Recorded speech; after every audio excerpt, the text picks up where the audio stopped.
Inama y'agakiza. Inama y'agakiza imenyekana. Yohana ibice 3:16. Bibiliya iravuga ngo kuko Imana yakunze abari mu isi cyane byatumye Imana itanga umwana wayo w'ikinege kugira ngo umwizera wese atarimbuka ahubwo ahabwe ubugingo buhoraho. Kugwa k'umuntu kwatumye mu ijuru ho umubabaro mwinshi. Byasaga nk'aho abari bamaze gucumura batari bagifite urukiriro. Abamarayika barorereye kuririmba indirimbo zo gusingiza Imana.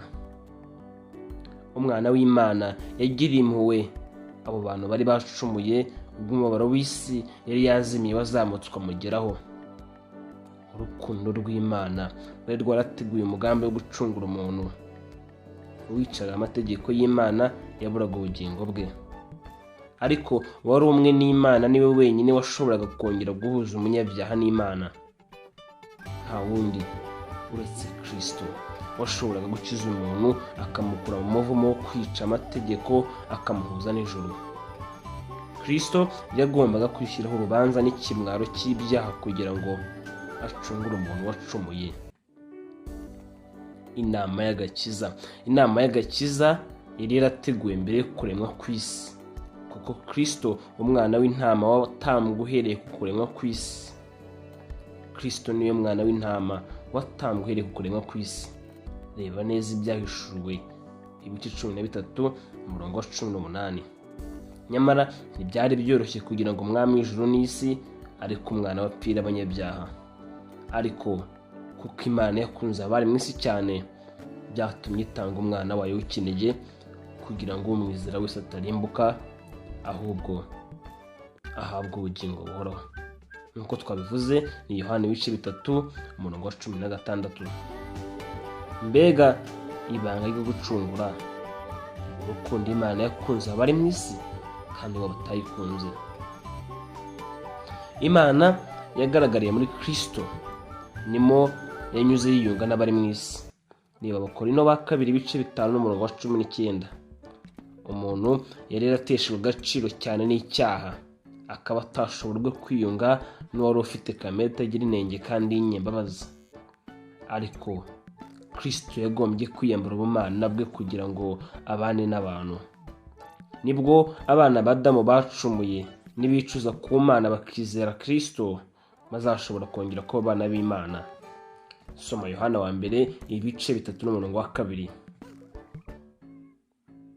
Abamarayika b'Imana ntibishimiye ubwo Kristo yamenyeshaga iby'umugambi w'agakiza.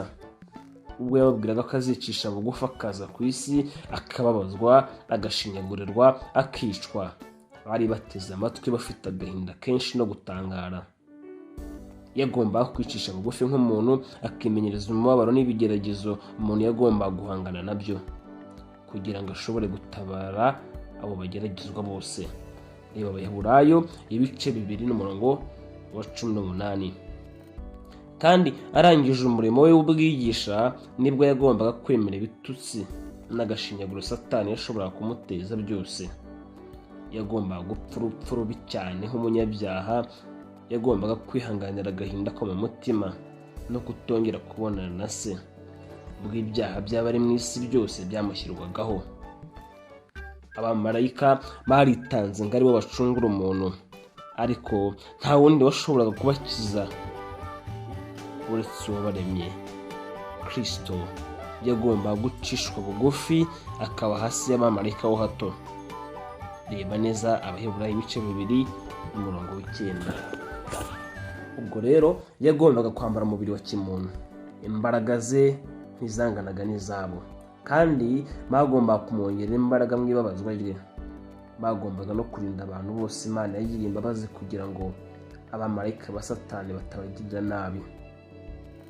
Abamarayika nibabona uburyo umwami wabo babazwa akanashinyagurirwa bazashaka kumukiza abo bicanyi, ariko umugambi w'Imana ntuteganya ko bazamukiza. Ahubwo Kristo yagombaga kubabazwa akanatukwa n'ibitutsi n'abagizi ba nabi. Kristo yijeje abamarayika yuko urupfu rwe ruzacungura benshi kandi ko ruzasubizaho ingoma ye yari yarakuweho n'umuntu igihe yacumuraga. abacunguwe bazayiragwa babaneyo n'umukiza wabo. Icyaha n'abanyabyaha bizakurwaho butazongera konona amahoro yo mu ijuru cyangwa mu isi. Nuko umunezero utavugwa usaba mu ijuru. Mu ijuru hose bumva amajwi ya ya ndirimbo ya mbere yamamaye ku misozi y'i Betelehemu iti: mu ijuru icyubahiro kibi cy'Imana, no mu isi amahoro abo yishimira. Reba Luka ibice 2:14. Igihe inyenyeri zo mu ruturuturu zaririmbaga, abana b'Imana bose bakarangurura ijwi ry'ibyishimo. Yobu ibice 38:7. Imana isezerana n'umukiza. Imana isezerana n'umukiza. Igihe Imana yaciraga inzoka urubanza mu murima wa Edeni, yaravuze iti: nzashyira urwango hagati yawe n'uyu mugore, no hagati y'urubyaro rwawe n'urwe. Ruzagukomeretsa umutwe, nawe uzarukomeretsa agatsinsino. Itangiriro ibice 3:15. Iryo ryari isezerano y'uko amaherezo imbaraga y'umwanzi ukomeye izarimburwa. Adamu na Eva bahagaze nk'abagizi ba nabi imbere y'umucamanza ukiranuka, ariko batarumva yuko bazagira imibereho y'umuruho n'agahinda cyangwa yuko bagomba gusubira mu butaka. Bumvise amagambo yabateraga ibyiringiro, bashobora gutekereza gunesha guheruka. Satani yari azi ko umurimo wo kwanduza kamere y'umuntu utazakomeza, yuko hari uburyo umuntu azabashishwa gutsinda imbaraga ye. Icyakora Satani we n'abamarayika be banejejwe nuko batumye umuntu acumura, maze bikazatuma umwana w'intama w'Imana ava ku ntebe y'icyubahiro. Igihe Kristo azambara umubiri wa kamere, bibwiye ko nawe azaneshwa. Abamarayika bo mu ijuru bahishuriye neza ababyeyi bacu bo hambere umugambi w'agakiza kabo. Adamu n'umugore we ntibagombaga kurekwa Satani. Adamu n'umugore ntibagombaga kurekerwa Satani. Nibihana bakizera Kristo, bashobora kuzongera kuba abana b'Imana. Adamu na Eva nibwo bwari ubwa mbere babona ububi bw'icyaha n'ingaruka zacyo. Basabye binginga kuba bakunze urukundo bakesha umunezero wose babonye utazosogongera ku bihano byabo. Satani yari azi ko umurimo wo kwanduza kamere y'umuntu utazakomeza, yuko hari uburyo umuntu azabashije gutsinda imbaraga ye. Icyakora Satani we n'abamarayika be banejejwe nuko batumye umuntu acumura, maze bikazatuma umwana w'Imana ava ku ntebe y'icyubahiro. Igihe Kristo azambara umubiri wa kamere, bibwiye ko nawe azaneshwa. Abamarayika bo mu ijuru bahishuriye neza ababyeyi bacu ba mbere umugambi w'agakiza kabo.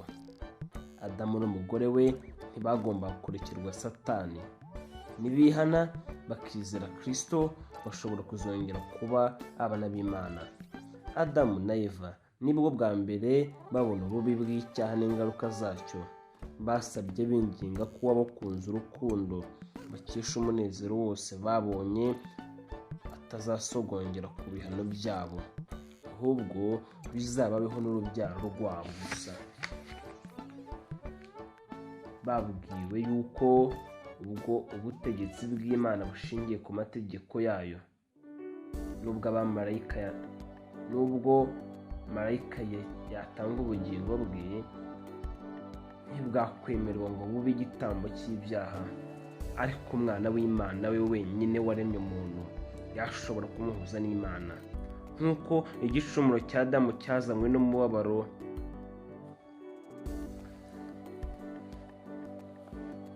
babwiwe yuko ubutegetsi bw'Imana bushingiye ku mategeko yayo, nubwo marayika yatanga ubugingo bwe, ntibwakwemerwa ngo bube igitambo cy'ibyaha, ariko umwana w'Imana we waremye umuntu yashobora kumuhuza n'Imana. Nk'uko igicumuro cya Adamu cyazanye umubabaro n'urupfu, niko igitambo cya Kristo kizazana ubugingo no kudapfa iteka ryose. Adamu amaze kuremwa yahawe gutegeka isi yose, ariko igihe yemeraga gushukwa yabaye imbohe ya Satani. Isi yari yarahawe gutegeka aherako ibiye Satani, nuko Satani ahinduka imana y'isi. Abakorinto ba kabiri ibice 4:4. Ariko Kristo kubw'igitambo cye ntiyajyaga gucungura umuntu gusa, ahubwo n'isi yari yaroretswe no gucumura kwa Adamu yagomba gusubizwa uko yahoze imeze mbere. Ibintu byose byari byarazimiye ku bwa Adamu wa mbere bizongera kuboneka ubwo Adamu wa kabiri azaje. Soma Mika ibice 4:8. Imana yaremye isi ngo iturwemo n'ibiremwa bitunganye kandi bifite umunezero.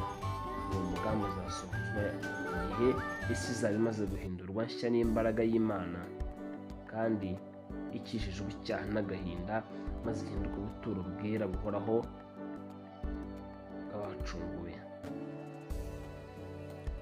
Ingaruka y'icyaha iteye ubwoba. Ingaruka y'icyaha iteye ubwoba. Icyaha cyatandukanyije umuntu n'Imana, kandi Kristo wenyine nk'umuhuza wacu n'Imana niwe wasiba urwobo.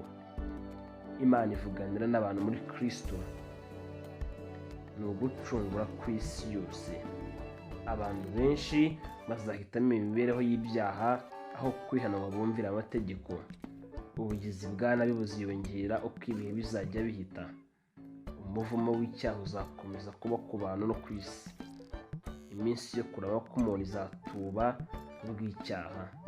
Ububasha bwe bw'umubiri no kwitonda n'ubuhanga bizasubira inyuma kugeza ubwo isi izuzuramo umubabaro n'agahinda. Kubw'inda nini n'agahinda, abantu ntibazashobora kumenya neza umugisha dukesha ukuri gukomeye cyane kubw'umugambi w'agakiza. Kristo wenyine niwe uzahaza umuntu wese umusanga amwizeye. Abantu bake bazagundira ijambo ry'Imana kandi nibo bazasangwa batanduye. Ibitambo byashyiriweho kwerekana kwicuza icyaha no kwemera yuko bizeye umucunguzi twasezeraniwe. Ariko Adamu we, igitambo cye cya mbere cyaramushenguye cyane kuko yagombaga gukuraho ubugingo kandi butangwa n'Imana gusa. Bwari ubwa mbere abona urupfu. Yari azi ko iyo yumvira Imana nta rupfu rwajyaga kubaho. Yahinze umushyitsi atekereje ko yagomba kumena amaraso y'umwana w'intama y'Imana utagira inenge kubw'icyaha yakoze. Ibyo byamweretse neza ko icyaha yakoze kimeze. Icyaha kitajya gukurwaho n'ikindi kintu icyo ari cyo cyose uretse urupfu rw'umwana w'intama ikunda cyane. Inyenyeri y'ibyiringiro yamuritse ahazaza hijimye. Intego rusange yo gucungura abantu. Ariko umugambi wo gucungura wari ufite intego rusange kandi ikomeye kurusha agakiza k'umuntu. Ntiwari ugamije kubwira abantu b'iyi si ntoya gukurikiza amategeko y'Imana gusa, ahubwo hari ukugaragariza amasi yose uko Imana iteye. Icyo Umukiza yari ategereje ubwo yari agiye kubambwa akavuga ati, ubu urubanza rw'abari mu isi yose rurasohoye, ubu umutware w'ab'iyi si abaye igicibwa, nanjye nimanikwa hejuru y'iyi si nziriherezaho abantu bose. Kristo apfira umuntu yerekanye ukuri kw'Imana n'umwana wayo. Ubwo bahanganaga na Satani yigometse, bagashyiraho amategeko y'Imana kandi bakerekana uko icyaha kimeze n'ingaruka yacyo. Uhereye mbere hose hari intambara ikomeye irwanya amategeko y'Imana. Satani yagerageje kwerekana ko Imana yarangwaga no kubera, amategeko yayo akaba ataratunganye, kandi ko kugira ngo isi n'ijuru bibe byiza ayo mategeko yagomba guhinduka. Ubwo yarwanyaga amategeko yari agamije gukuraho ubutegetsi bwo yashyizeho. Satani anesheje Adamu na Eva yibwiye ko iyi si yigaruriye, kuko yaravuze ati, ninjye bahisemo ngo mbategeke. Bivuze yuko bitajyaga gushoboka ko umuntu yababarirwa, kandi yuko yari afite uburenganzira bwo gutegeka umuntu wacumuye n'isi ikaba iye. Ariko Imana yatanze umwana wayo guhanwaho mu cyimbo cy'abantu kubw'ibyaha bakoze, kugira ngo bongere babe abantu bayo kandi basubizwe mu rugo rwabo rwa Edeni. intambara ikomeye yatangiriye mu ijuru yarangiriye mu isi, ariyo Satani yavuga ko yabaye iye. Byatangaje abari mu ijuru no mu isi kubona ko Yesu yicishije bugufi kugira ngo akize umuntu wari waracumuye. Igihe Yesu yaje mu isi nk'umuntu, abantu bose bifuza kumukurikira ubwo yatangiraga imibereho iruhije cyane, ari nayo yamuviriyemo gusesa amaraso ku musaraba. Uhereye ku kiraro cy'inka ukageza i Karuvari, abo mu ijuru babonye ko gutukwa no gukobwa Yesu yagiriye ku musaraba byaturutse kuri Satani. Bakomeje kwitegereza urugamba rwari hagati y'umucyo n'umwijima uko rwarushaho gukomera. Maze ubwo Yesu yarangururaga ku musaraba avuga ati birarangiye, mu masi yose no mu ijuru bwaho habaye urusaku rwo kunesha. Icyo gihe urugamba rwari rurangiye kandi Yesu yaranesheje. Urupfu rwe rwashubije ikibazo kibaza yuko Data n'Umwana bakundaga umuntu cyane, byatuma Yesu yakwiyenga akagira umutima wo kwitanga.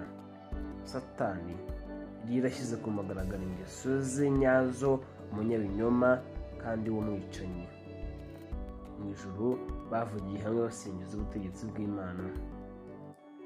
Ariko niba amategeko yarakuweho ku musaraba nk'uko benshi bavuga, noneho Umwana w'Imana yakundaga cyane yihanganiye agahinda n'urupfu gusa kugira ngo rwose ahe Satani ibyo yifuzaga.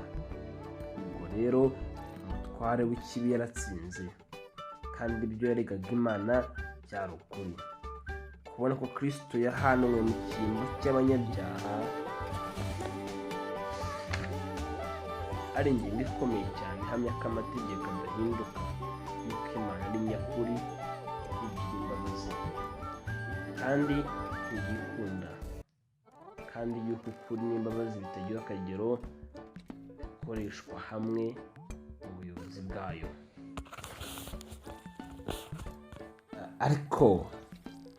Ariko niba amategeko yarakuweho ku musaraba nk'uko benshi bavuga, none Umwana w'Imana yakundaga cyane yihanganiye agahinda n'urupfu gusa kugira ngo rwose ahe Satani ibyo yifuzaga. Ubwo rero umutware w'ikibi yaba yaratsinze, kandi ibyo yaregaga Imana byaba byari ukuri. Kubona ko Kristo yahanwe mu cyimbo cy'abanyabyaha ari ingingo ikomeye cyane ihamya ko amategeko adahinduka, yuko Imana ari nyakuri, igira imbabazi kandi ntiyikunda, kandi yuko ukuri n'imbabazi bitagira akagero bikoreshwa imbere hamwe mu buyobozi bwayo. Nshuti yanjye, ararekwa nashira. Mu gice gitaha tuzasoma ku yindi nkuru yo mu gitabo Abasekuruza n'Abahanuzi. Ndi Alliance Dushime, ndakwinginze kora subscribe kuri iyi channel. Inshuti yanjye, reka mfate uyu mwanya wishimire ko uhereza igihe cyawe uko kiri kose. Reka musaba akantu kamwe, reba inyuguti z'umutuku ukore subscribe. Buri munsi ujye ureba ku kazogera urebe video nshya yagize kuri YouTube channel yitwa Umurunga w'Ukuri, ubundi dufatikanye izi nyigisho, igitekerezo, inyunganizi, icyifuzo ya muri comment. Ushobora kudukurikira kuri Instagram Umurunga w'Ukuri, Facebook page Umurunga w'Ukuri. Shalom.